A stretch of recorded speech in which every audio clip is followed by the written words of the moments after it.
Hey, Hawkeye fans, Chad Leistikow of the Des Moines Register, along with my colleague Kennington Smith. After the Hawkeyes lose on the road tonight in Champaign, here at Memorial Stadium, 9-6, Kennington. Obviously, a tough night for the offense, a tough night for Brian Ferentz, tough night for the offense as a whole. Where do your thoughts go before I get into mine after this loss?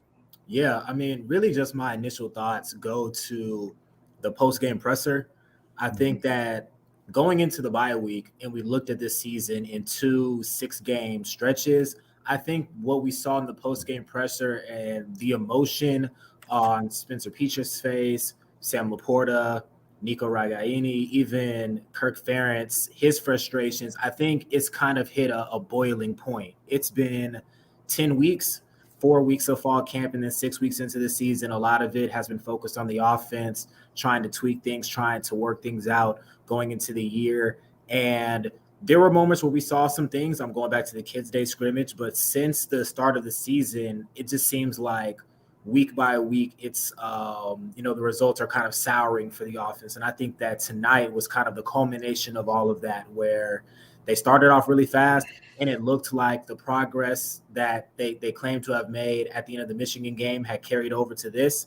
And then it just it withered away as the game went on. And there was a lot of inexplicable things happening.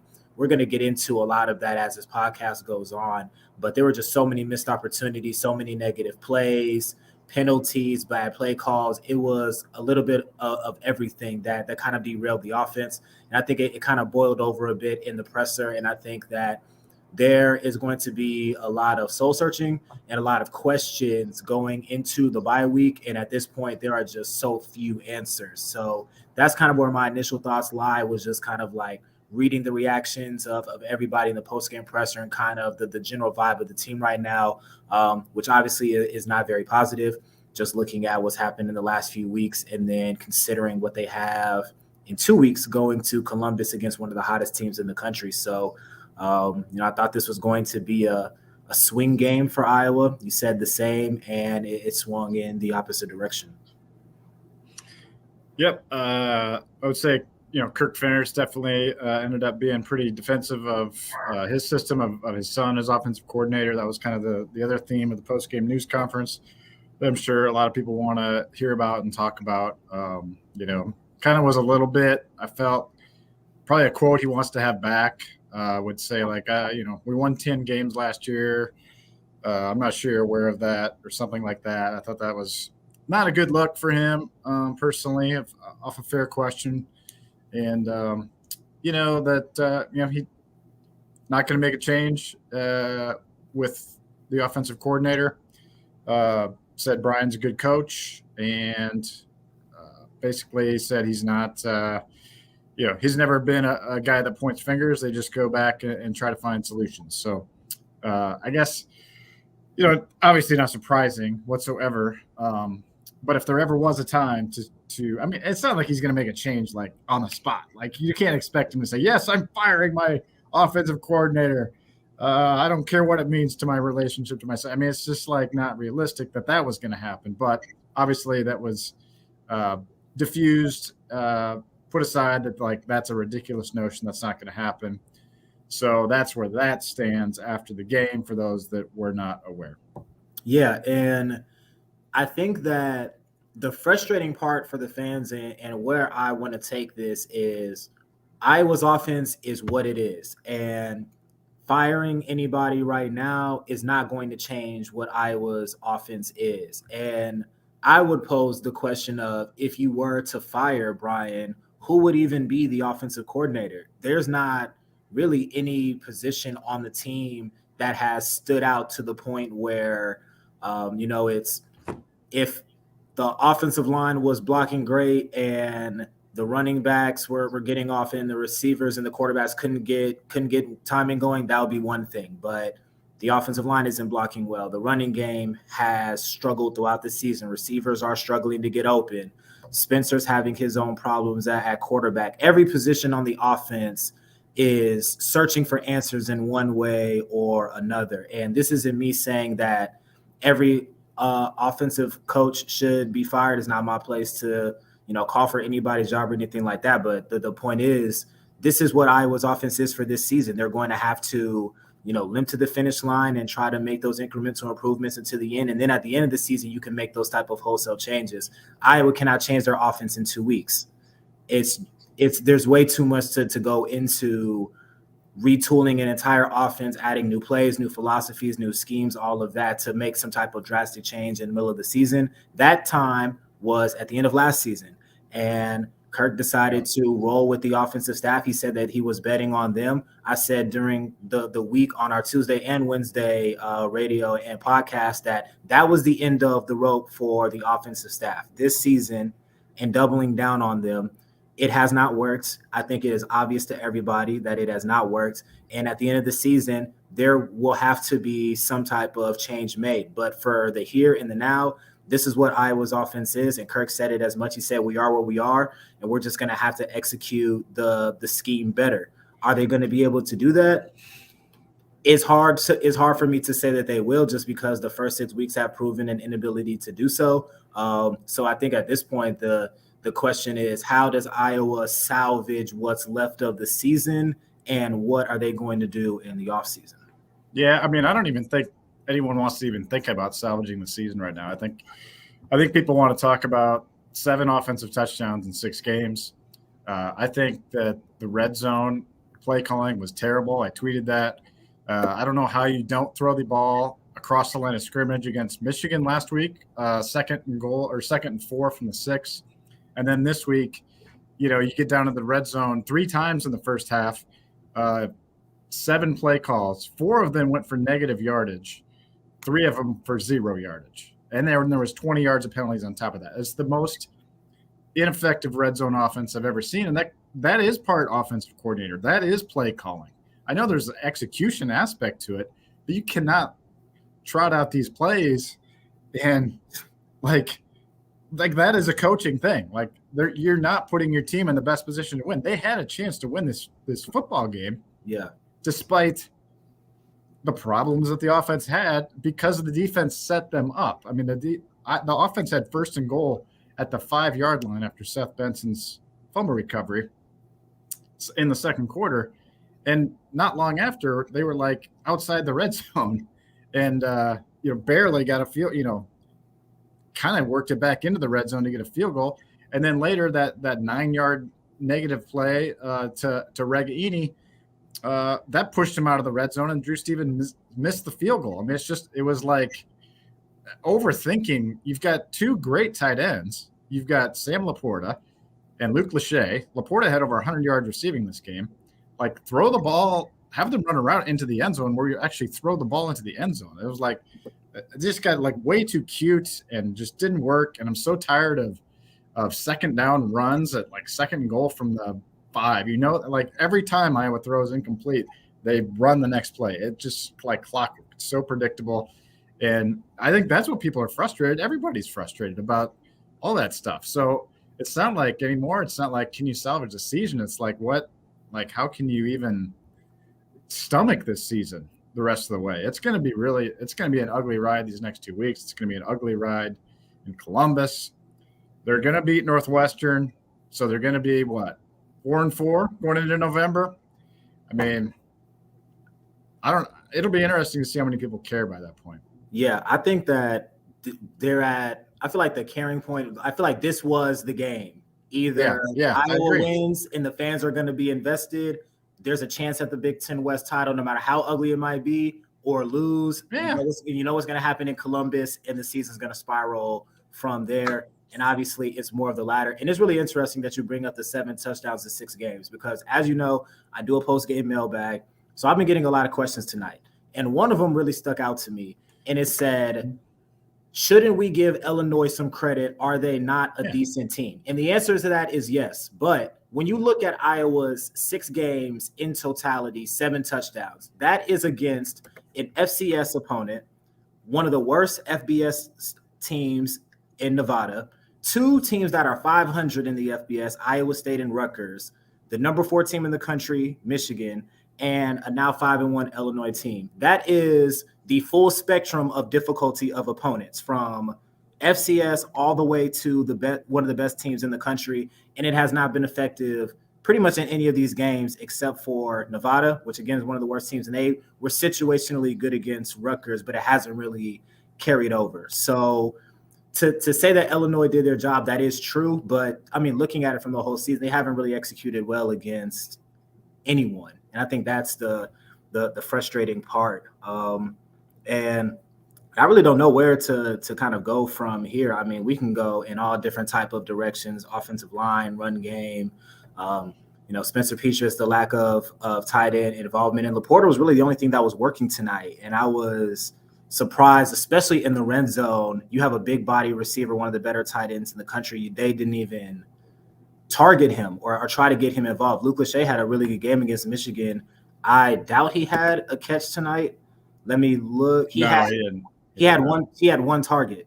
So he wasn't much involved. And I think that, again, this is kind of what I've been saying with Arlen Bruce, but this is kind of goes with the whole offense. There is not a consistent theme of game plan week to week. It seems like it's something different every week. There isn't anything to kind of like get the offense in any type of rhythm or something that they go to like okay, we know this is going to work.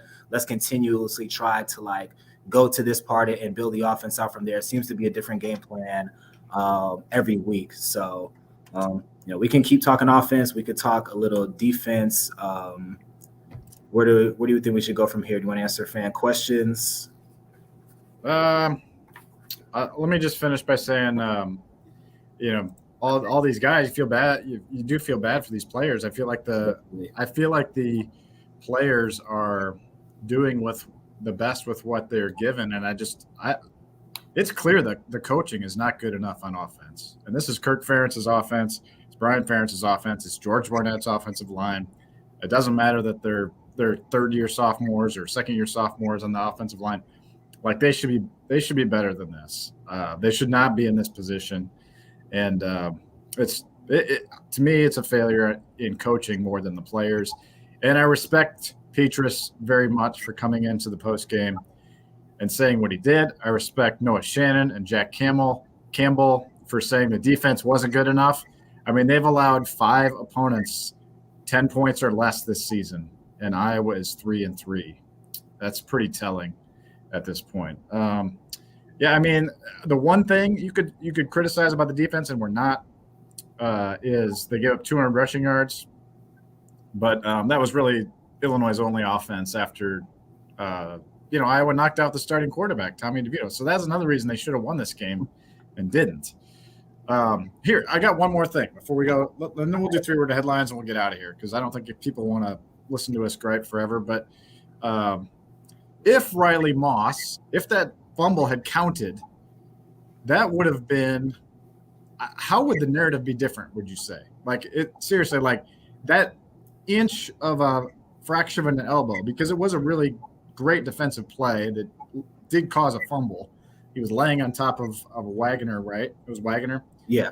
And his wrist or whatever just kind of barely happened to touch the ground, which technically is down, but it was a great defensive play to jar it loose and a 90-yard run back. So they were that close to going ahead 13-6 with just a couple minutes to play. I mean, it's kind of interesting to think about, right? I know everyone have been still griping about the offense and like, oh, we got no chance against Ohio State, but it's like, you came away with the win. Offense wouldn't have committed a turnover in that situation. I don't know. What do you think about that? Yeah, I think that it would be a but.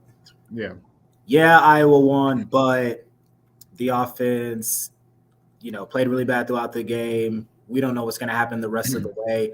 But I think that a win would have gone a really long way to sell the fan base on staying engaged with the team for the rest of the season. I feel like, especially just reading the tweets, and I feel like this is something that, again, has been building up, but I think that tonight was really a fracture of engagement between the fans and the team in terms of like how invested they're going to be moving forward. I think that it would have continued had that been a scoop and a score, but I think it would have been the difference probably would have been pretty minimal, just because the defense played great throughout the entire game. I mean, let's give the defense a lot of credit, but it felt like everybody just wanted to, again, just like talk about the offense. I tweeted that, don't let this distract you from the fact that Iowa's defense is like actually unreal, the way that they have been performing and the points that they were erasing and just keeping them in it. And I was getting a lot of responses of, it doesn't mean anything if the offense can't score, or, the offense is going to let them down, or et cetera. Imagine if we just had an average offense, what could this team be, et cetera, et cetera. So I still feel like a lot of the focus would have been on that, but obviously winning is better than losing. All right, let's do some 3-word headlines, because it looks like I've got 750 of them so far. Goodness. That might be a new record. So, and I have not looked at any of these, to be honest, but I think I have a pretty good idea that there might be some negative ones, probably. Let's see if we can find any. Let's see by the end of this exercise if we can find like a couple positive ones. Like not to be positive, but like if anybody out there, like positive. Go ahead and start if you got one. While you're looking, I'll start off with Ray Ortega. Defense deserves better, which is very ironic because the defense in the post-game presser thought they should have performed much better. Cooper DeJean had Noah Shannon, they all had telling quotes about how they could have performed better, but Cooper said something to the effect of, we gave up 9, but when we go back and look at the film, we're going to think about why we didn't give up just 6 or why we didn't give up 3 or 0. And it's like, it is almost to the point now where it's ridiculous.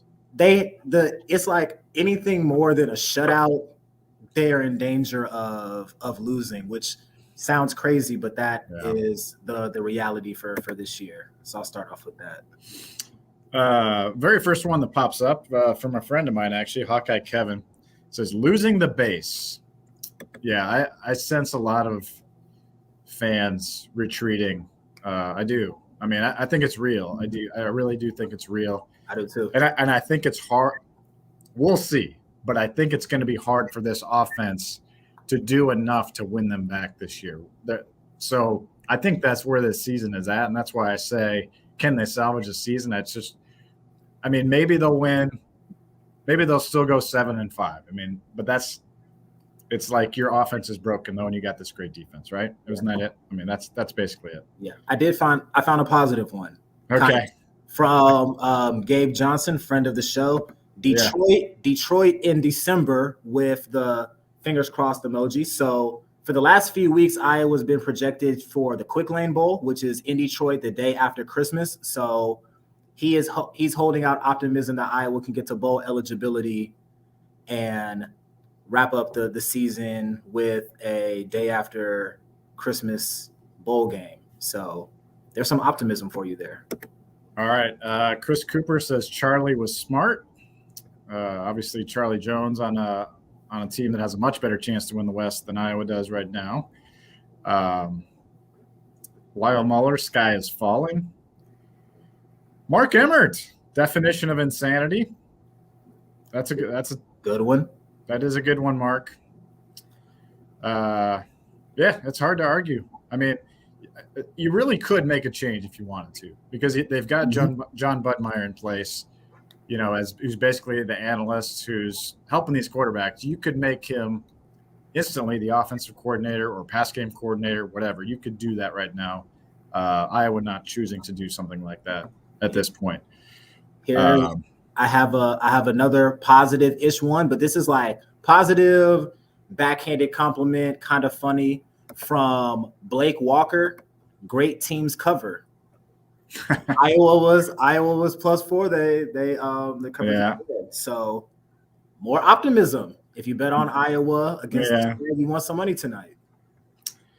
Yeah, a lot of people want a quarterback change. Obviously, Kirk Ferentz basically said that's they thought Spencer played pretty well. I guess they're going to look at the tape or whatever. But I think that brings up a sentiment here at Kennington I'm seeing a lot of is why does people are feeling bad for Petras because the coaches keep putting him in this situation to fail, essentially. Mm-hmm. Interesting thought there. That's not the way I don't think the team feels. I think the team still legitimately believes in Spencer. I don't know. It's an interesting thought, though. I mean, a lot of people are feeling for Spencer right now and blaming the coaches for putting him out there. Yeah, I mean, I would agree with that. I just think that the scheme is failing the players, to your point, and I understand the want to see something new. I think that you, myself, our other colleagues on the beat have all called for Alex Padilla to get an opportunity at one point or another this year. But behind this offensive line, they gave up 5 sacks, 11 tackles for loss, countless penalties. I believe every single penalty that Iowa got tonight, which was 8 for 67 yards, were on the offense. I don't know. Oh, interesting. I don't know how much Alex would have done better under those circumstances. It was a complete, and it is a complete systematic failure. Dave Gosnell says Christ is available. So is Frost. That's a pretty good one. Corey Vesley. This is interesting. Feels like 1998, which of course was the year preceding Kirk Ferentz's arrival at Iowa when Hayden Fry's team went downhill and downhill quickly. And that was a very, very, very bad offense, like really bad. So I did cover that season I was with the Cedar Rapids Gazette at the time. And that was a tough season to cover, tough season to watch. It got worse and worse every week. It kind of feels like that right now. So that's a good headline, something to monitor for sure. Next, Ohio State's next. I mean, I don't even really want to think about that. All right. Any others you see out there? I'm going to scroll. It's hard to scroll through 750 here in a short amount of time, but thank you for everyone who submitted. We really appreciate you. From Anthony Ogden, which I think is a very interesting question. What forces change? All right. We've talked about this a lot, especially this week. What is it going to take for change to occur? Is it enough for Iowa to go 7-5, 6-6, maybe a potential losing season? Some people have said it's going to take multiple losing seasons. Like, what exactly is going to be the breaking point? I think that's like the $1 million question here. Yeah. Let's finish with this one. Kevin Hansen, Todd Licklider football. That was pretty good. Yeah, the absolute worst, most painful to watch basketball in the history of Iowa basketball was definitely the 3-year Todd Licklider era, which was horrendous. The recruiting got worse and worse, and then they brought in Fran, and he's still here. But yeah, that's there. I do see some parallels there. Honestly, it is hard to watch. That brings us to, and then we can end on this one. It's also basketball related. It's technically not a 3-word headline because it's an apostrophe S, but there's a lot of it's basketball season. It is. And then there is a headline in the comments from the Feels Like 1998. He says it actually feels like 1898. That's pretty good. That's a good moment of levity to kind of wrap things up here. It is hard to watch. And I'm not even kidding. I'm thinking about canceling DVR Monday this week for lack of interest. And it is basketball season. Coordinators meet the media on Tuesday. I am currently scheduled to be at Big Ten Basketball Media Day also on Tuesday. So I guess we'll be splitting up those duties probably at this point. So Brian Ferentz will get to meet the media on Tuesday, Kennington. Let's close on that. I mean, after a game like this, you feel like you almost should bring the offensive coordinator out, but I guess we do get to talk to him on Tuesday and get some answers and hear from the OC. Yeah, I mean, where do you even begin with the question? I mean, there are literally questions at every single position, every single level of the offense, from scheme to play calling, personnel decisions, situational football, cleaning up penalties. There are just so many layers to this. And Brian's pressers, I've only been here for a little over a year.